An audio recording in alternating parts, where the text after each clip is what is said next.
Thank you for coming to take a look at this video. We appreciate your interest and would like to just let you know a little bit more about what's going on with the teacher and school district negotiations. We believe that MAPS and the MAEA should and can easily settle this contract, and we believe the most recent offers from the teachers are very generous to the district. First of all, the district has portrayed itself as operating at a deficit several times in editorials and articles that have been in the Mining Journal and other things, saying that our finances are reaching dangerous levels, and we've deficit spent virtually every year for the last 10 years, when in actuality, the fund balance is increasing. For the last several years, it has actually been going up.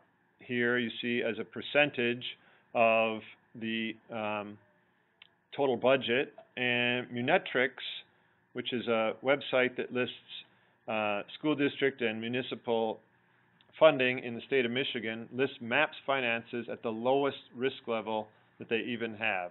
All this information, by the way, comes from the Michigan Department of Education Financial Information Database, and all the numbers that Deb Berry presents for the school district completely agree with all this because we're getting the numbers from the same sources. In a numbers picture rather than a graph, here is the fund balance, again, dropping for several years and reaching its low point in 2009-10 and going back up now. And the year to date was last month, and we're not sure what the total number will be. It will be, they'll have a final budget amendment presented close to June 30th, and then the actual numbers will be audited and presented in the fall around November 1st. Another piece of the budget picture is enrollment, since the school district receives funding for every student that's enrolled, and district officials have portrayed the district as having dropped in enrollment, and it has.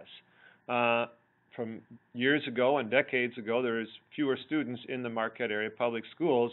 However, in the last couple of years, that has stabilized and has been going up. This graph shows numbers based on fall head counts, which is the students coming in each year. The school district actually receives its reimbursement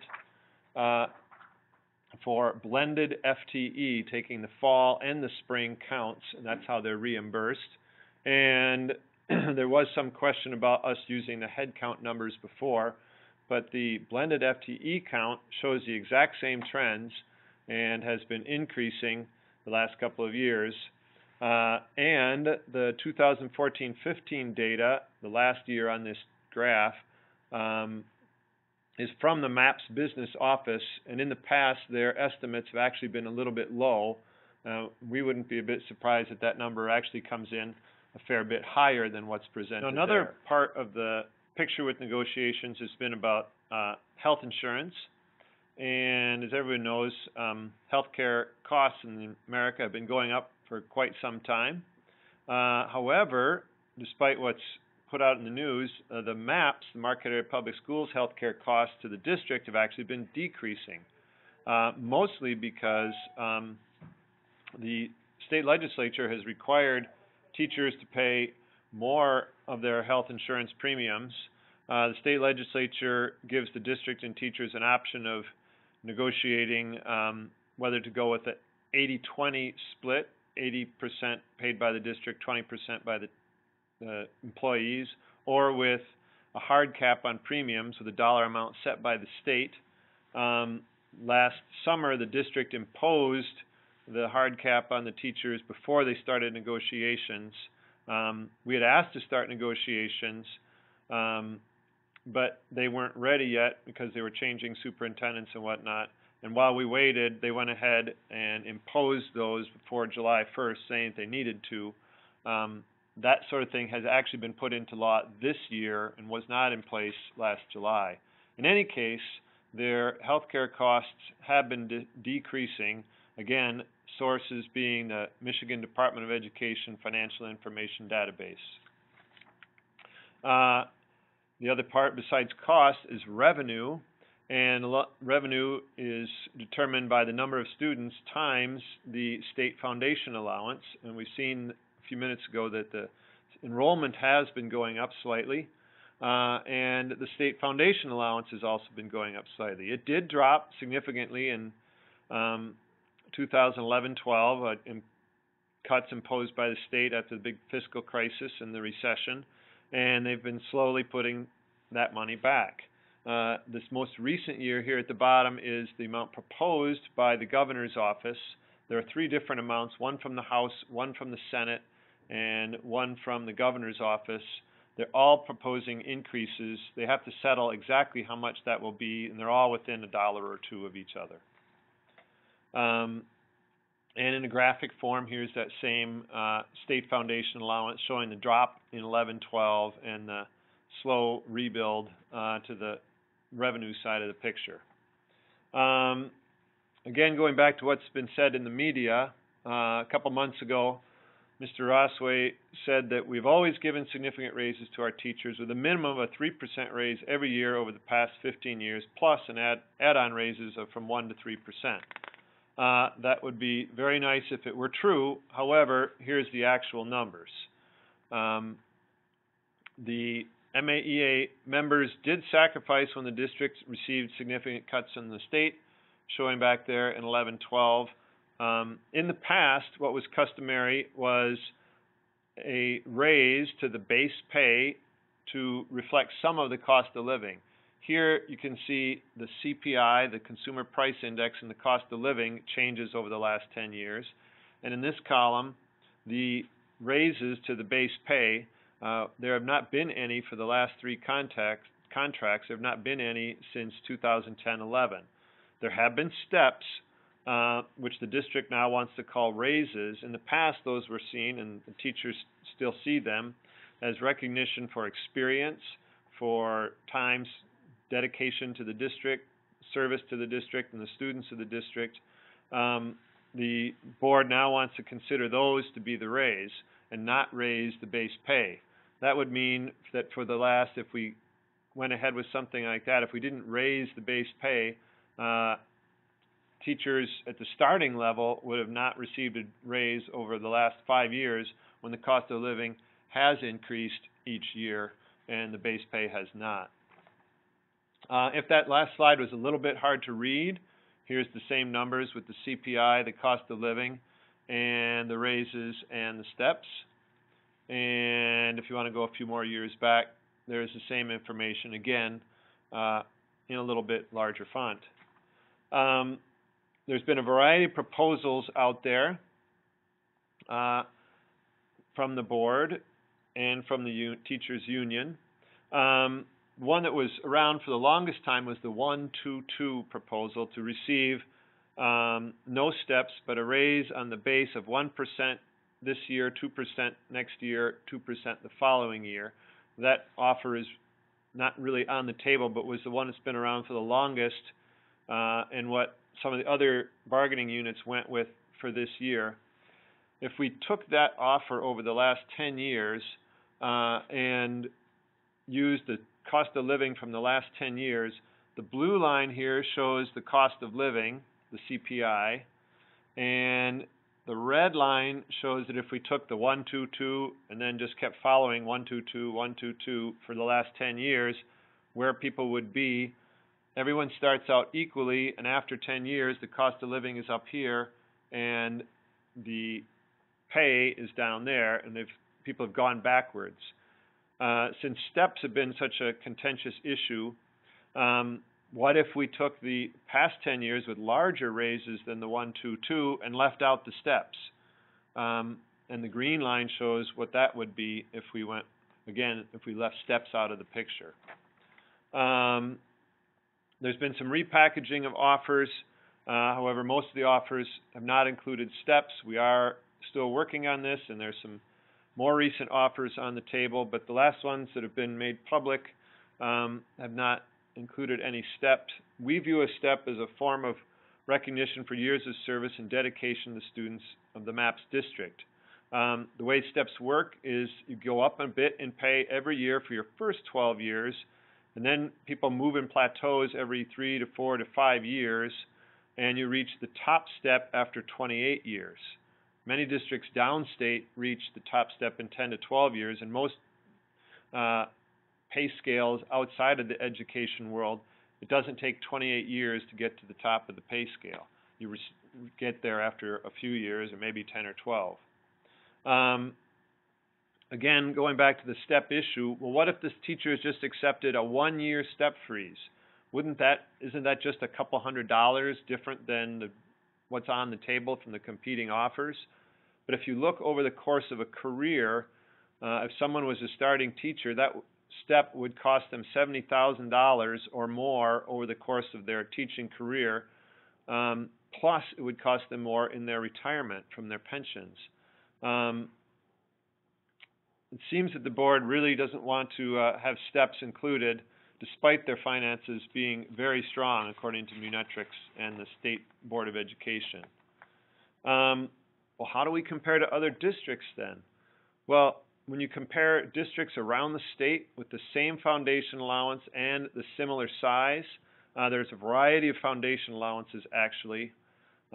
Some receive more than the Marquette Public Schools do, and some districts are bigger and smaller, which throws off the comparisons. But if we compare apples to apples, same foundation allowance and similar sized districts within a couple hundred students, out of 31 districts that fall into that similar size and allowance, MAPS is 26th out of 31 in salary and 21st out of 31 in total overall compensation.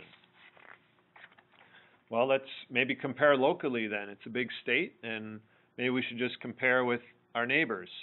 If we just compared within Marquette County, again using same foundation allowance, 2 districts in county, Powell Township and Republic Michigamme, receive more, so they're left out of this. There are actually 7 districts in the county. But the districts receiving the same foundation allowance, in total compensation, as a percentage of the overall fund balance, Marquette is 5th out of 5 in their spending on total compensation and 4th out of 5 on salary. Now, this is not total dollar amount because Marquette is a much larger district than some of these others. But again, to try and compare apples to apples, if we look at how much are they spending as a percentage of their total budget, Marquette is near the bottom or at the bottom. Marquette Area Public Schools has the best fund balance of any district in the county and one of the best in the state.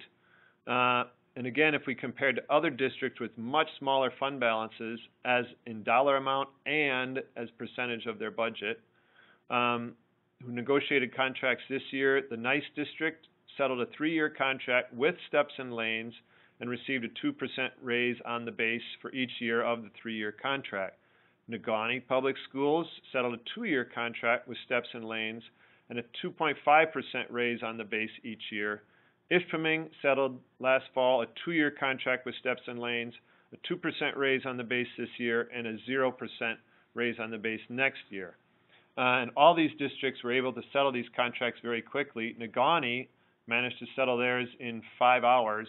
They have a much lower fund balance, any way you want to measure it, than Marquette does, but seem to be able to afford to treat their teachers fairly. One last area that some people have been curious about, what was all that fuss about last year's contract? There's a lot of information there on this slide. If you want to pause the video, you can read it. But basically, there was language that the state had prohibited in the contract about like teacher evaluation and teacher hiring that needed to come out of the contract. The MAPS negotiator last year said not to worry about it and we'll deal with it later. But then on March 1st, it came up as a subject of discussion, and MAPS and the MEA's attorneys signed a letter of understanding. However, that same day, ignoring their attorney's recommendation, the board declined to sign the letter and threatened legal action if the contract was not changed and the prohibited subjects removed by May 1st. The prohibited subjects were removed as a part of the normal contract negotiations in August and September of 2013. So, didn't the teachers work illegally last year like I read in the mining journal? Well, no, not at all. The MAP's MAEA contains two clauses which affirm that state and federal law always take precedent over our contract, and you can read them there and there. Nothing in this agreement shall be construed indirectly or directly to in any way interfere with the district's obligation to comply with the No Child Left Behind Act or other state or federal laws or regulations implementing such laws. So the contract takes second place to state law. And to further support that, the Michigan Employment Relations Commission has ruled on numerous occasions that once a contract is ratified and implemented, and our contract last year was ratified and implemented and went into place, that makes it a valid contract. And again, the Michigan Employment Relations Commission said implementation of a contract is effective for contract bar purposes just as much as ratification and execution. It was a valid contract. It was never actually a problem other than in the media. So the bottom line, where do we stand? The teachers believe in fiscal responsibility. We want to see the district financially healthy. We're here for the long haul. I've been here for 14 years, and this is the fourth superintendent I've worked under, and that's sort of the norm across the state and across the country. Teachers tend to be around longer. I'm a community member. I'm a taxpayer. I have students in this school. I want this district to be financially healthy, and it is. The district's in excellent financial condition. State foundation allowance amounts are increasing, enrollment is stabilizing or increasing, and district insurance costs are down. Now, the teacher's real income does not need to go down again. When the state imposed cuts, the teachers took 0% raises and paid more for their insurance and pensions. We don't believe we need to do that again for the fourth and fifth years in a row. And what's going on as far as progress? The MAEA, the teachers union, asked to start negotiations in writing last January, last May, last June, and July. The board did not want to start negotiations until mid-August because they were changing leadership. In the meantime, they imposed costly insurance and premium caps before negotiations started. The teachers have offered concessions multiple times. In all the publicly discussed offers, steps have not been included. We're hoping to include those in upcoming negotiations. But basically, the district chose a dollar amount and wanted to stay at that dollar amount, wants to repackage how we get there, but not move on the dollar amount. We've been willing to move and decrease what we're asking. We're asking the district to simply meet us in the middle and give us a fair and equitable contract. Thank you for listening. Sorry if this was a bit long-winded. And we hope negotiations go well and this all goes away and we reach a fair and equitable contract. And if they don't, we hope to hold some public meetings where we can discuss this and you'll be able to ask us questions. So please stay tuned and we will keep you up to date. Thanks again for listening.